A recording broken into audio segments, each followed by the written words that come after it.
Marcus Chen wiped the grease from his hands as he walked through the massive corridors of Station Key Vala. The alien trade hub was unlike anything on Earth. Towering ceilings stretched 30 feet high, designed for the tall Vithral species who managed the station. Holographic signs floated in the air, displaying text in 12 different alien languages.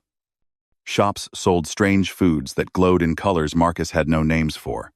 He had been fixing a broken docking clamp on the station's outer ring. It was supposed to be a simple job. His ship, the Prometheus, was scheduled to stay at the station for 6 hours. Marcus checked his watch. He had been gone for 5 hours and 40 minutes. Plenty of time. But when Marcus reached Docking Bay 7, his heart sank. The bay was empty. No. Marcus ran to the observation window. He pressed his face against the cold glass, searching the darkness of space. Far in the distance, he saw the faint glow of engine trails. His ship was gone. Marcus rushed to the docking control center. A Vithral official sat behind a curved desk, its 3 eyes blinking slowly at a holographic display. The Vithral looked like a tall, thin mantis, covered in blue-gray skin. "Excuse me," Marcus said, breathing hard. "The Prometheus, the human cargo ship that was in Bay 7. Where did it go?"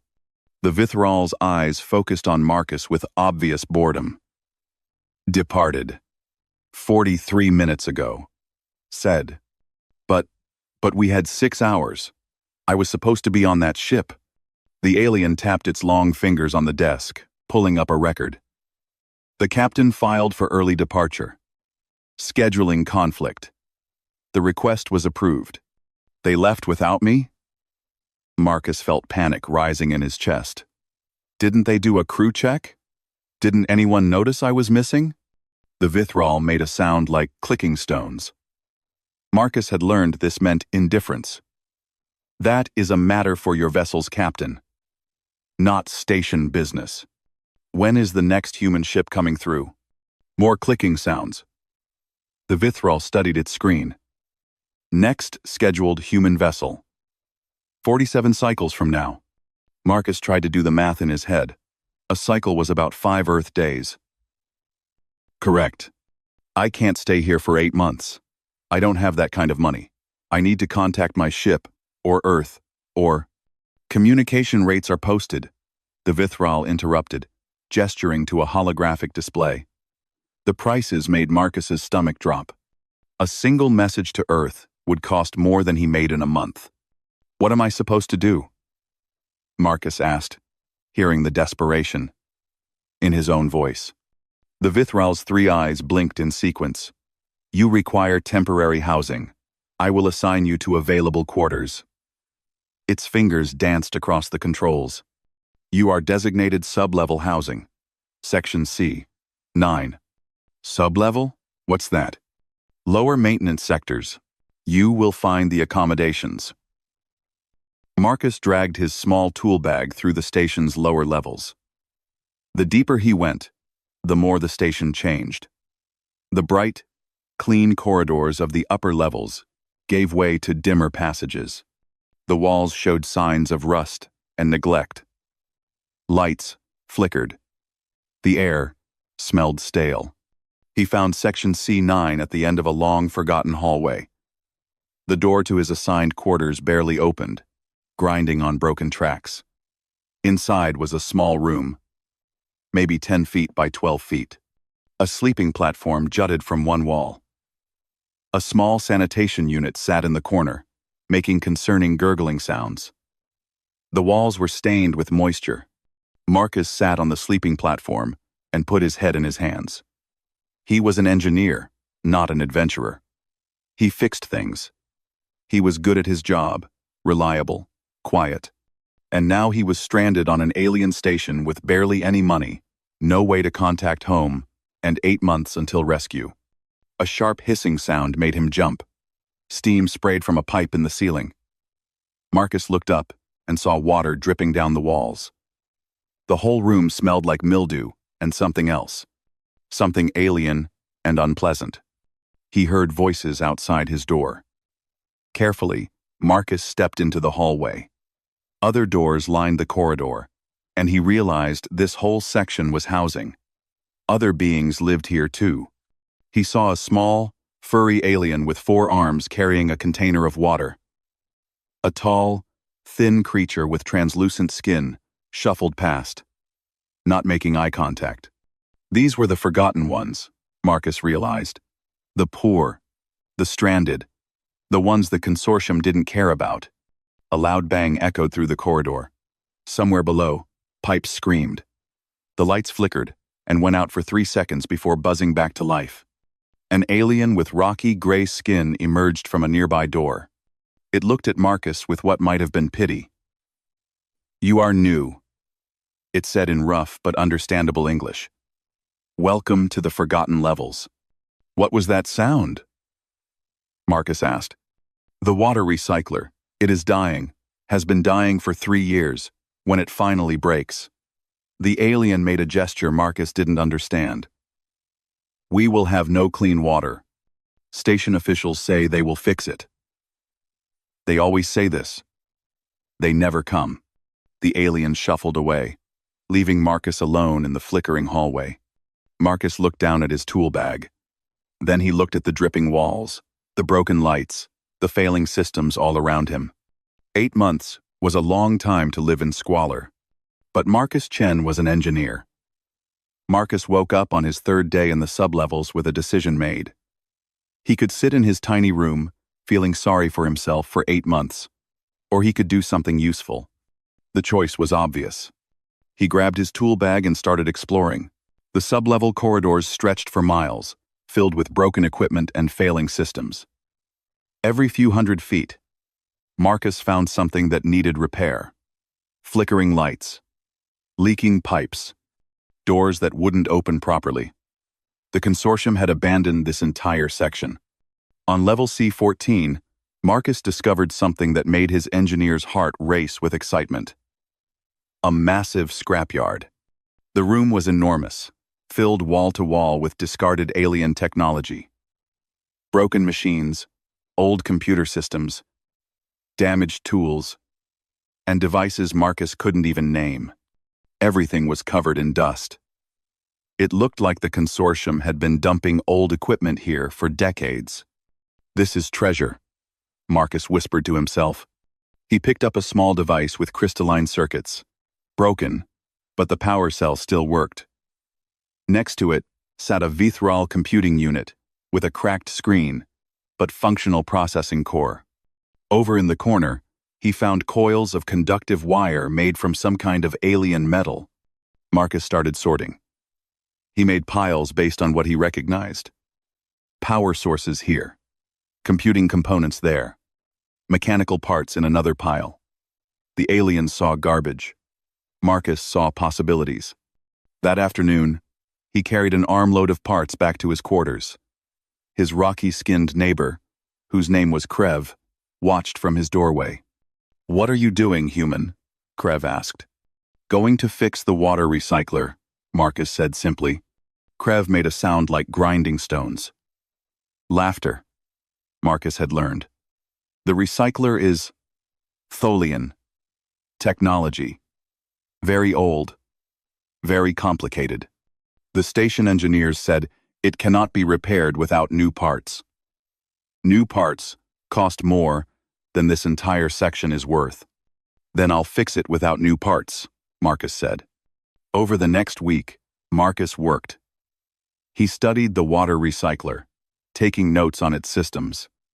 The Tholians had designed it using biological filters and crystalline purification matrices. The biological filters had died years ago. The crystals were cracked.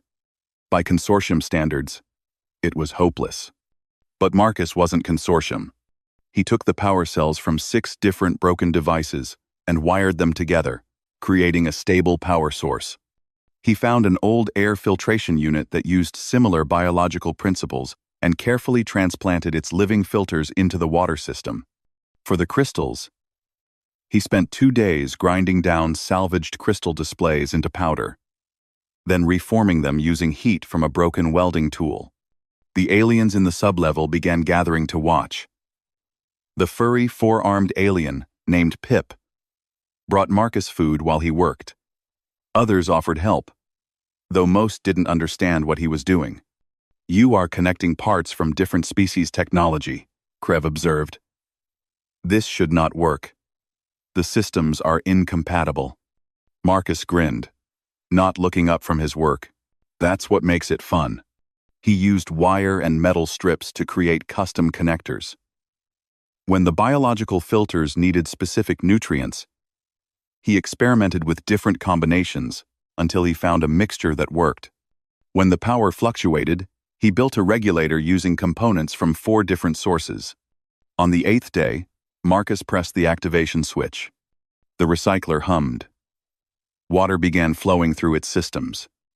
The biological filters glowed softly. Clean, pure water poured from the output valve. The gathered aliens stared in silence. Then Pip began making high-pitched chirping sounds. Celebration. Others joined in, each species expressing joy in their own way. Krev slapped Marcus on the back, hard enough to make him stumble. "You did it," Krev said, his voice filled with wonder. "You actually did it." News spread fast in the sublevels. Within days, aliens began approaching Marcus with broken things.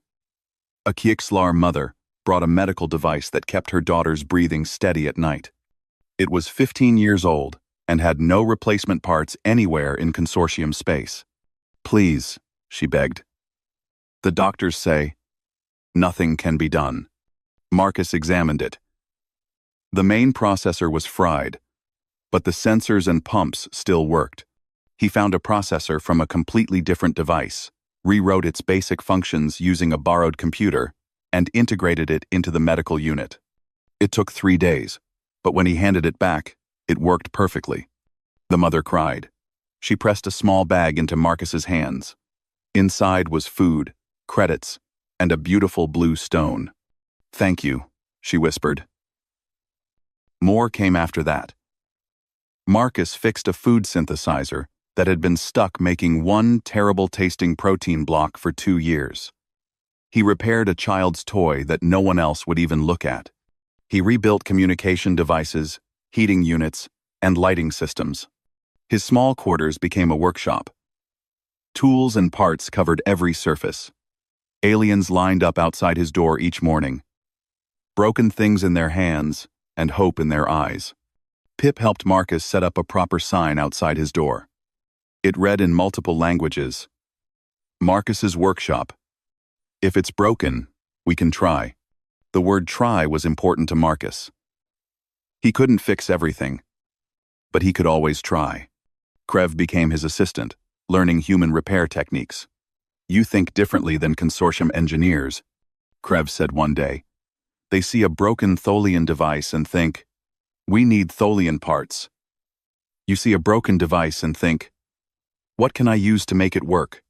"Where I come from," Marcus explained. "Humans didn't always have perfect parts or unlimited resources. We learned to improvise, to adapt, to make do with what we had. This is a valuable skill," Krev said thoughtfully. Marcus smiled. "Yeah, I guess it is." His reputation grew. Aliens from other sublevels began making the journey to Section C9. The forgotten levels became a little less forgotten. Marcus traded repairs for food, supplies, and more salvage. For the first time since being abandoned, Marcus felt something other than fear. He felt useful.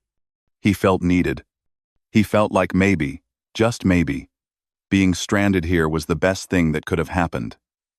Marcus was organizing salvaged circuit boards when a desperate knocking shook his door. He opened it to find a Thenori woman standing in the hallway, her pale green skin glistening with stress moisture. In her 4 delicate hands, she clutched a small, organic-looking device covered in what appeared to be dried vines. "Please," she said, her voice breaking. "They said, you are the one who fixes impossible things. My son. He needs this to live." Marcus gestured her inside. "Tell me what's wrong." Her name was Sella. Her son, Timos, was 7 years old and had a genetic condition that affected his respiratory system. The device she carried regulated his breathing while he slept. Without it, he could suffocate. It stopped working 3 days ago, Sela explained, tears forming in her large eyes. I took it to every repair shop on the station. They all said the same thing. It cannot be fixed. Marcus examined the device carefully. It was unlike anything he had ever seen. The casing was made from something that felt like wood, but bent like metal. Inside, instead of circuits, there were structures that looked like dried plant roots and crystallized sap. This is ELF technology, Krev said quietly from the corner. Very ancient. The ELF disappeared thousands of years ago. No one knows how to repair their devices anymore. Marcus turned the device over in his hands. Why not? Because it is alive, Krev explained. Or it was alive. ELF technology grew. It was biological machinery. When it dies, no one knows how to bring it back. Sela's hands trembled. Every expert said it is impossible. But I heard about the water recycler. About the medical device you fixed for Kiexlar family. I thought. Maybe. Marcus looked at the desperate mother. Then at the dead device. Every logical part of his brain said this was beyond him. This wasn't mechanical engineering. This was something else entirely. I'll try, he said. Sela grabbed his hand. Thank you. Thank you. My son is with neighbors now. He can only sleep sitting up. If this takes time, I understand. Please, just try. After she left, Marcus stared at the device for a long time. You should not have promised her hope, Krev said softly. This is truly impossible. Maybe, Marcus said. But I have to try. He spent the first 2 days just studying it. He used every scanner he could borrow or salvage. The device's internal structure was incredibly complex. The circuits were actually networks of specialized plant-like cells. The processor was a cluster of crystallized enzymes. Power came from a biochemical reaction that had stopped working. Marcus accessed the station's database, reading everything about ELF technology. Most files said the same thing. Impossible to replicate. Impossible to repair. The ELF had understood biological engineering at a level no current species could match. On the 3rd day, Marcus had an idea. It's not that different from hydroponics, he said to himself. On Earth, humans grew plants without soil, using nutrient solutions and careful environmental control. The ELF device was essentially a very sophisticated living machine. If he could figure out what nutrients it needed, what conditions would make it grow again, he started experimenting. The station's botanical gardens provided samples of various alien plants. Marcus tested different combinations of nutrients, trying to find something the device would respond to. Day after day, nothing worked. Pip brought him meals. Krev helped him search databases for information. Other sub-level residents stopped by, offering encouragement. On the 7th day, Marcus noticed something. One of the device's dried roots had turned slightly darker, where he had applied a mixture of algae-based nutrients and electrical stimulation. It was barely noticeable, but it was change. He focused on that spot, carefully applying the nutrient mixture and small electrical pulses. Over hours, the root structure began to regenerate. Slowly, incredibly slowly, life was returning. Marcus worked through the night. He connected a salvaged power source to provide steady, gentle electrical stimulation.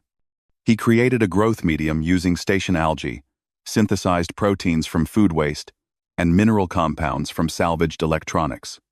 He wrapped the entire device in a humid environment to keep the regenerating tissues from drying out. Sela came by every day, her hope fading a little more each time. How much longer? She would ask. I don't know, Marcus always answered honestly. But it's growing. Look, he showed her the small patches of regenerated tissue. On the 10th day, something remarkable happened. The device pulsed. Just once, very faintly, but it was definitely a pulse. "It's alive," Krev whispered in amazement. Marcus spent another 3 days nurturing the regrowth, guiding it, helping the ancient technology remember how to function. The roots spread and connected. The crystallized enzymes began showing activity.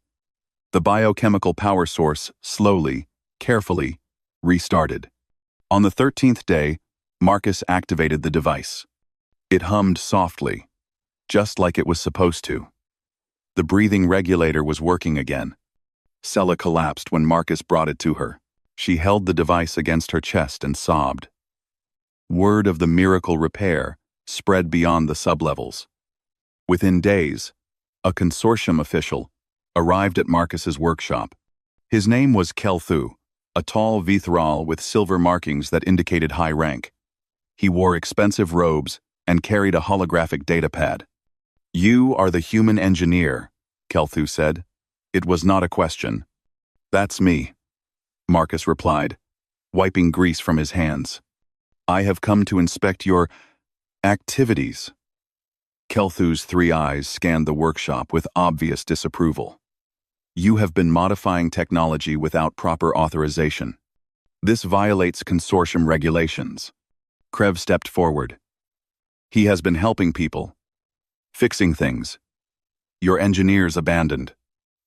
"Unauthorized modifications can be dangerous," Kelthu said coldly. "I am here to examine this ELF device you allegedly repaired."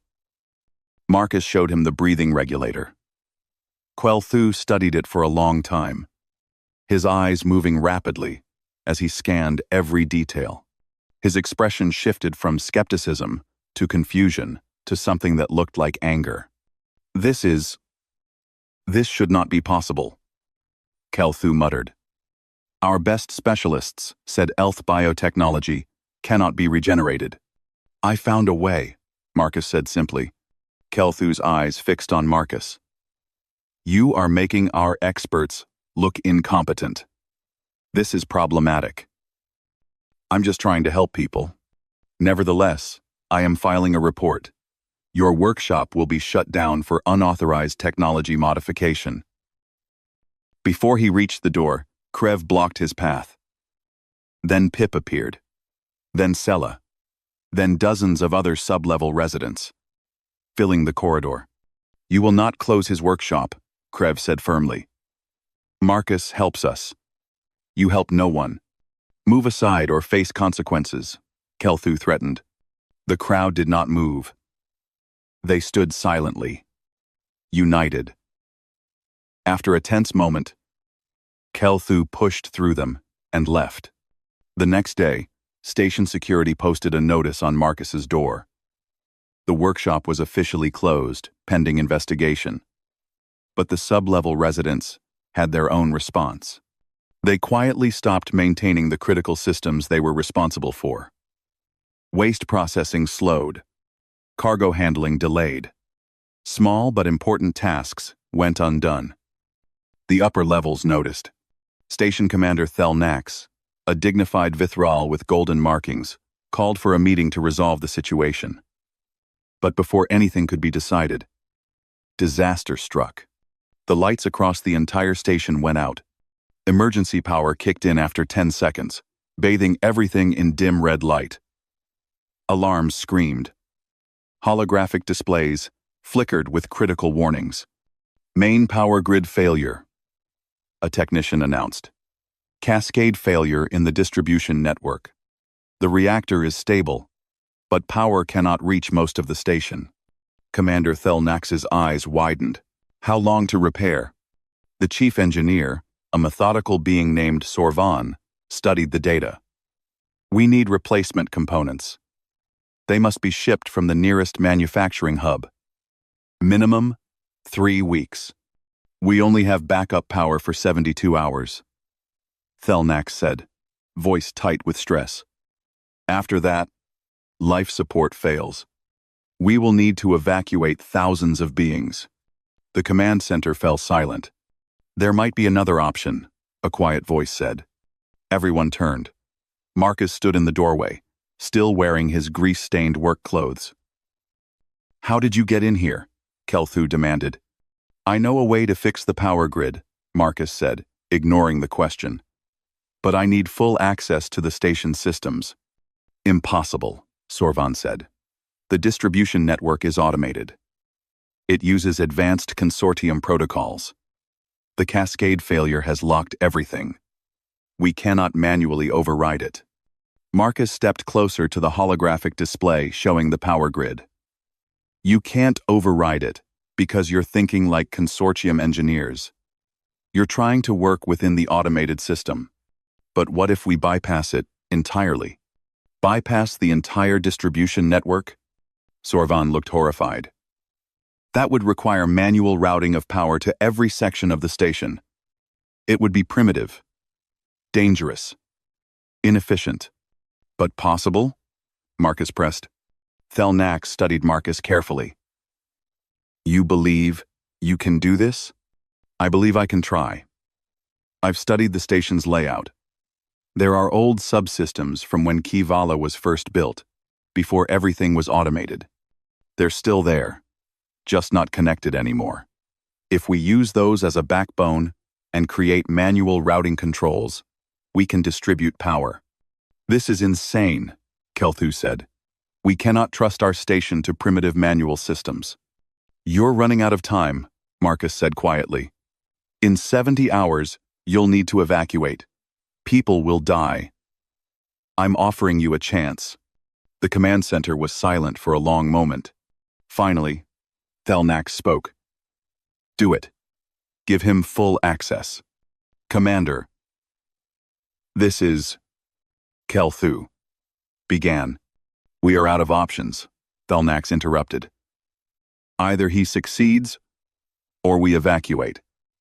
Those are our choices." Marcus got to work immediately. He gathered volunteers from the sub-levels beings he had helped, who trusted him. Krev, Pip, Sella, and dozens of others spread throughout the station, following Marcus's instructions. The plan was complex but simple at its core. They would use the old mechanical switching systems scattered throughout the station, connecting them with salvaged cables. Human. Marcus worked without sleep for 48 hours straight. His team of sub-level volunteers moved through the station like shadows, installing manual switches, running cables through forgotten maintenance shafts, and connecting systems that had never been designed to work together. Krev coordinated teams in the lower sections. Pip's small size allowed her to access narrow spaces no one else could reach. Sella used her 4 hands to splice connections twice as fast as anyone else. Even children helped, carrying tools and supplies through the corridors. The consortium engineers watched with a mixture of skepticism and fear. Sorvan followed Marcus everywhere, pointing out problems. "This cable cannot handle that much power," Sorvan said for the 100th time. "Then we'll use 3 cables in parallel," Marcus replied, already moving to the next junction. "The manual switches will create resistance and power loss. So we compensate with the routing algorithm. Route power through the shortest paths first. This entire system has no automated safeguards." Marcus stopped and looked at Sorvan directly. "That's why we're adding circuit breakers. Old-fashioned mechanical ones. If there's an overload, they break the connection physically. Simple, reliable, safe." With 60 hours gone, they began testing sections. Marcus activated the first manual power route. Lights flickered in section B7, then stabilized. The volunteers cheered. One by one, sections of the station came back online. Not perfectly, not efficiently, but alive. Marcus rerouted power around damaged sections, balanced loads manually, and created a patchwork electrical grid that looked chaotic but worked. With 4 hours of backup power remaining, Marcus threw the final switch. The station hummed. Full power flowed through the manual distribution network. Every section had electricity. Life support systems breathed normally. The crisis was over. The station, every 7. In the command center, Commander Thelnax stared at the power readings in disbelief. It works. It actually works. Sorvan examined the data with wide eyes. Not only does it work, it is more stable than our automated system. The manual routing created redundancies we never had before. If one path fails, power can be rerouted immediately through alternate routes. Kelthu said nothing. He simply stared at the holographic display, his 3 eyes blinking rapidly. Marcus collapsed into a chair, exhausted. Krev brought him water. "You did it, my friend," Krev said, pride in his gravelly voice. "We did it," Marcus corrected. "I couldn't have done this without everyone." The news spread across consortium space with incredible speed. "Human engineer saves. Key-Vala station," became the headline. On every network, messages poured in from across the galaxy. Scientists wanted to study his methods. Engineers requested interviews. Universities offered research positions. 3 days later, Commander Thelnax called Marcus to the command center. The entire Consortium High Council appeared via holographic projection, 7 different species, the leaders of galactic civilization. Marcus Chen, the council leader, spoke, a wise Kixlar elder. "You have done something remarkable.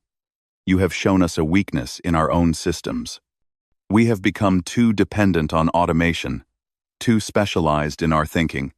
You brought something we had forgotten, adaptability." "I just fixed what was broken," Marcus said simply. "You did more than that," another council member said. "You showed us that old methods still have value, that simple solutions can solve complex problems, that working together, different species with different skills, can achieve what specialists alone cannot." The Chixlar elder continued, "We wish to offer you a position, Chief of Adaptive Engineering, for Key-Vala Station. You would have full resources, a team, and the authority to teach others your methods." Marcus felt a surge of emotion. A real job, recognition, respect, everything he could have wanted. "I accept," he said, "on one condition." "Name it." "The people in the sublevels, the ones who helped me, who believed in me, they deserve proper housing, resources, and respect. The renovations start from the bottom up. We fix the forgotten levels first." The council members looked at each other. This was unusual. Normally, resources went to the most important sections first. "Agreed," the elder said finally. "We will begin immediately." Over the following weeks, Marcus's life transformed completely. His tiny workshop became a proper engineering facility. The sub-level residents received new housing, clean, safe, with working systems. More importantly, they received jobs, helping Marcus teach adaptive engineering to students from across the galaxy. Aliens of every species came to learn. Not specific techniques, but a way of thinking. How to see potential in discarded things. How to combine incompatible systems. How to improvise when perfect solutions were not available. Marcus stood before his first official class, 30 students from 12 different species, all watching him nervously. "Welcome to Adaptive Engineering," Marcus began. "The first thing you need to understand is this. Technology is just a tool, and any tool, no matter how advanced or how broken, can be fixed or reimagined if you're willing to try." A young Vithral student raised a hand. "But what if we do not have the correct parts?" Marcus smiled. "Then we find incorrect parts and make them work. That's what humans do best, we improvise." 6 months after Marcus had been abandoned on the station, a human cargo ship finally arrived. The captain personally came to find Marcus. Apologetic and embarrassed. "We're so sorry," the captain said. "There was a miscommunication. We thought you had transferred to another vessel. When we realized our mistake, we came as fast as we could." Marcus looked around his classroom, at his students, at Krev and Pip and Sella and all the others who had become his family. "I appreciate you coming," Marcus said. "But I'm not leaving. I've found something here. Purpose, community, a chance to make a real difference." The captain looked surprised. "You want to stay? After we abandoned you?" Marcus laughed. "You didn't abandon me. You gave me the greatest gift possible, a chance to discover what I was truly capable of." Years later, Marcus' principles of adaptive engineering were taught at universities across the consortium. His methods revolutionized how species approach technology and problem-solving. The station that had once forgotten him became a center of innovation and learning. In the sub-levels of Kivala Station, where Marcus's journey began, a bronze plaque was mounted on the wall. It read in 12 languages, "Here, in these forgotten corridors, a human engineer reminded the galaxy that the most advanced technology means nothing without the wisdom to adapt, the courage to try, and the kindness to help others." May we never forget these lessons. Marcus Chen had been abandoned with nothing but a tool bag and determination. What he built shocked the galaxy.